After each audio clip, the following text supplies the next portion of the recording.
So this is Bedlam 2002, but you guys in 2001 on a last-minute Rashawn Woods catch had a big Bedlam upset, and here Oklahoma is the number 3 team in the country, and you guys do it again.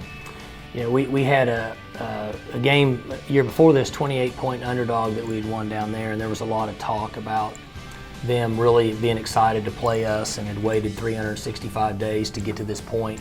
And so we had a really good football team. It starts with our quarterback. Josh Fields was a great college quarterback, highly intelligent. At this time, I was the quarterback coach and offense coordinator. Coach Miles was our head coach. And so I had an opportunity to work with Josh every day, and it was fun because it was like being partners with him. He understood the offense just as well as I did, and we communicated and talked about what we should do and what we shouldn't do. As we watched film this whole entire week leading up to it, we just saw holes in their defense, what they were doing. And I know Rashawn, we talked about it earlier, but you know, their secondary was super aggressive and they bid on everything. And so if we did just a couple double move routes or some play action stuff, they were biting, and it left him wide open, which is crazy because he was having such an unbelievable year that year that I would have probably put like 2 or 3 people on him. But he was able to still get wide open, and I don't know, going into the game, I thought we were going to win. Although they were, I know the big guy, was it Trent Alexander? Mm-hmm. He was the one. He was talking trash like that whole entire week. That's about right, how they would never let that happen again. Like the upset the year before, and then he got his mouth shut.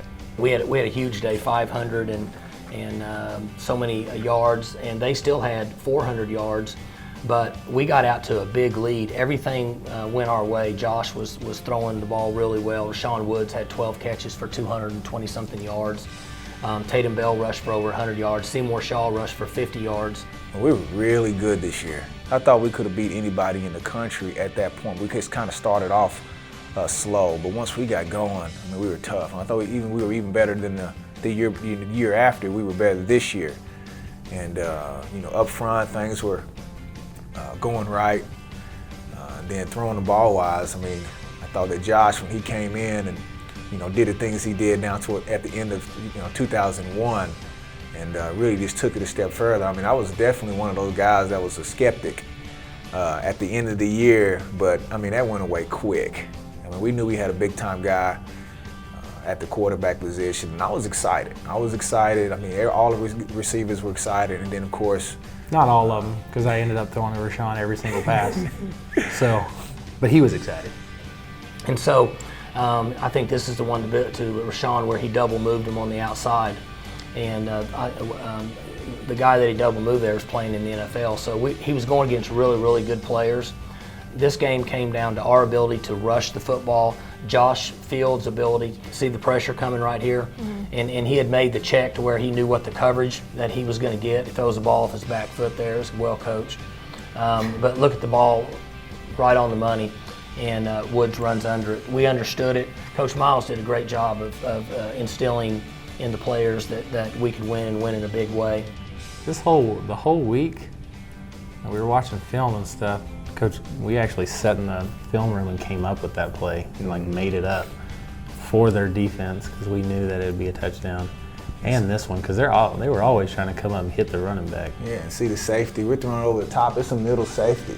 And so we're throwing over the top of a middle safety, and he was constantly, anytime there was a play action, he was coming down inside of 10 yards, and you got the deep third. And so it was just flat out, nobody had on paper, you're not supposed to be able to throw over a single safety like that. The game that we beat them the year before this was huge because we were four touchdown underdogs. But this one kind of solidified that Oklahoma State was for real. This is Josh Fields caught Oklahoma in a cover 2 look and sent Billy Badgman down the middle of the field. Really established us as a team that was going to need to be reckoned with in the future. We had guys that were, I think that kind of goes overlooked nowadays. A bunch of guys that in baseball you call, grinders. There's a bunch of hard-nosed dudes that we played with that were really underrated, I thought. They're guys that, on the offensive line that, man, when it came down to it, I knew they would do whatever it took to make sure a guy didn't get to me, and stuff. And that's a good feeling when you can step back there and feel comfortable. I made probably better throws because I was comfortable, you know, and the wide receivers I thought were kind of underrated too. You know, we had obviously Rashawn and all his accolades, but we had, you know, he had good compliments, you know, being able to Billy catching the pass here. He had a good career in the NFL, and you know, John Lewis, who was kind of the speed guy that, you know, you could throw it to him one time, he would have a catch, and it would take pressure off Rashawn. Yeah. Yeah, he's when you look at the guys on that played, you know, afterwards, I mean, those guys, you know, Kevin Williams on defense, I mean, Greg Richmond, you know, Badgemo playing for 8 years. I mean, you see guys that are big-time players that, you know, at the time, you know, of course, you see me as a guy, but kind of a poster boy guy, but, you know, other guys had a lot longer careers than I did, you know, for whatever reason. You know, those guys were, you know, just as talented, but they had a role to play. You know, my role was, at the time, seemed like it was a little bit more magnified, but, you know, Badgema and those guys did, you know, Greg Richmond making a play there, you know, had roles that they played extremely well. They may not been as glaring or something that you see that just jumps out at you, but they were doing that at a high level, you know, and so, you know, it was a big-time team. It was a good team, a good class.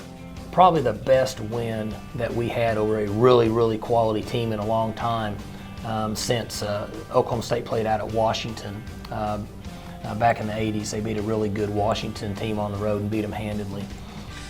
So it was a big momentum shift, like, for this program. You mentioned how it really, you know, solidified you guys, and you guys get to go to a bowl game now, first time since '97. And, that's right. You know, maybe anyone who had said that the year before was a fluke, you guys absolutely kind of manhandled them this game. Yeah, we really did in this game. And here's another pressure where Josh lays the ball to Rashawn. He catches him in a zero coverage and makes a great throw and a great catch. He's checking here, so he's going to throw a quick out to Rashawn up top. He gave the signal where he's pointing the gun. And at that time, he saw pressure again. He gave Rashawn the signal. It's interesting with Josh, he was so smart. He didn't look at Rashawn. He turned around and looked in the backfield at Tatum and pointed at him, and Rashawn knew that. They had worked together so much that they had a good feel for each other, and so they were able to check plays without the defense knowing. Here's a throwback pass here that we got. I told you earlier, it was just our day. There's Charlie Johnson playing tight end for us, who played in the offensive line in the NFL. Well, I call him Chuck. Oh, Chuck got the tip ball for a touchdown. You know, you see the third quarter there, it's 35-6. Is there a point in this game that you guys really just felt like, okay, this is their day? Yeah, when we was up 35-6. I think when we got 14-0, it wasn't enough yet. I mean, because you kind of know it's, you know, it's OU. I mean, those guys are going to fight. But you know, after a while, it was 28-0 or something. I don't know what it was, but I mean, once it started to roll, man, it was. Once we got up 14, I was feeling pretty good because I knew we hadn't, the one long touchdown pass, we hadn't even called that play yet, and I knew the whole week, and Gundy and I talked about it in our meetings. The funny stuff is if you could have recorded some of the phone conversations that we had with each other on the sidelines of, you're supposed to discuss plays, and sometimes I'd go over there and, you know, when are you going to call this play?